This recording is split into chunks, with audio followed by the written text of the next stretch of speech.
Engineer Walter Mzembi, Member of Parliament and Minister for Tourism and Hospitality Industry for the Republic of Zimbabwe.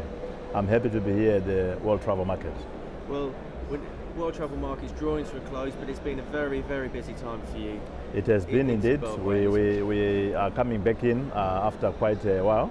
You know, we were here last year in a very big way, and the second year running, it's our year of consolidation of the British market. And it's really, I mean, it's coming from a low base, but it's rebounding rapidly. I mean, last year alone, 97% increase in visitors to Vic Falls. Absolutely, and we cherish the British market. You know, you make about 60 million visits a year, and our share to South Africa is about 400,000. Whereas in other countries like Spain get about 12.6 million arrivals, France about 11.7, US 3.8, South Africa 400. Out of the South African market, we get about 30%, which is about 120,000. But one day we would wish that we get direct flights and connections to Harare so that we begin to get our direct share of the British traveling public. Now, you've also been working closely as well. You're looking at rebuilding links with the British government to smooth the way for tourism back into Zimbabwe. Well, it's very pertinent that at this juncture, in this round, I was able to meet two cabinet ministers from the British government. A fresh breather, the new team raring to go, very constructive, and they gave us very good ratings on Zimbabwe in terms of our political, social and economic performance. I met my counterpart, the Minister of Tourism, Mr. Penrose, and I also met the African Minister yesterday at Chatham House, where there was a debate on Zimbabwe. Is it the right time to come in? And we all agreed that we should have come in yesterday. And absolutely, tourism presents itself as that continuous and sustainable bridge that links the British to the Zimbabweans. Now, to potential travel consumers who are looking to choose their holiday, why should they come to Zimbabwe? Well, in the first instance, one of the natural wonders of the world, one of the seven, is named not after an African queen. It is named after your own queen here, Queen Victoria. And it was purportedly discovered by David Livingstone, who was also British. So I would imagine that there must be a nostalgic connection, 120 years of colonial investment either way, which you cannot wish away. And when the British visit Zimbabwe, there's no culture shock. I'm sure you're aware that Zimbabwe is one of the most literate countries in Africa, in fact second only to Tunisia at 98%. And when we visit UK also, we have no culture shocks. It's like we are following our own second home here in terms of attractiveness and culture shocks and learning curves. We have no shocks here. And also tourism is very much it's an industry that you can use as a force for good and force for change within Zimbabwe.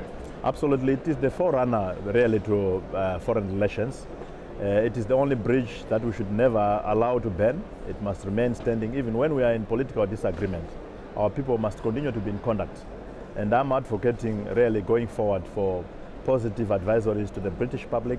And I'm happy my two contacts really during this time who assist in shaping and sculpturing travel advisories to the British public. Fair and objective assessments. Yeah. Unlike in the past, of course, where we were rated very lowly, and yet the things that were being captured were actually not happening at home. Our natural attractiveness as a destination, according to the Global Competitiveness report, the last one, which was released in China, is about 35 out of 136 countries, meaning that we are the 35th most attractive destination in the world. But when you factor in your own scoring of human beings, not divine, like God did to us, 35, 136, we score fairly badly, but 121 out of 136. The difference between the 35 and 121 is the perception gap that we seek to close, and we are doing that through yourselves, media, and other brand endorsers, political brand endorsers like the two gentlemen I met yesterday. Now, how do you ensure that any tourism revenue generated by inbound tourism into Zimbabwe is used to help all stratas of the population? Well, the tourism dollar is the only dollar that makes an immediate impact on the livelihoods of the poor. Before it even finds itself to treasury, it is already making an impact on the people of Zimbabwe and any people elsewhere in the world. So tourism going forward really is a case for humanitarian support. I know the donors' favorite pet subjects is food security, water, electricity and so forth. But tourism is one such pet subject that we really should put in focus in terms of poverty alleviation, and that's why in our goals at the UNWTO, to which Zimbabwe is an executive member, We have said we must meet the developmental goals that are enshrined at UN level through tourism. Okay. Now, airlift as well, that's something you're working closely on in improving airlift into Zimbabwe and ensuring that it helps the tourism economy flourish. Sure, we have a very regular flight between Harare and Zimbabwe, at least 4 flights a week on Air Zimbabwe. I'm sure the British public may or may not be aware of this service, but one would hope that in the future we are able to deploy British Airways, Virgin Atlantic and others, so that we go back to our heydays. 1996 we had 45 international carriers servicing Zimbabwe from 100 different international source markets.